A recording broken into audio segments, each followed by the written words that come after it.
Here is a computer trick I bet you didn't know. Let's create a new folder on the desktop. For the folder name, you gonna hold down the Alt key, press 255 and then press enter.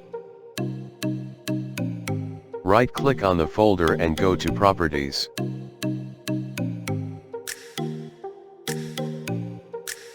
Click on Customize. Click on Change icon. Scroll horizontally to find a blank space, then click on it. Click on OK. Finally click on Apply to apply this changes to the folder. Our folder is now hidden, and we can now store our private stuff inside without anybody noticing or identifying.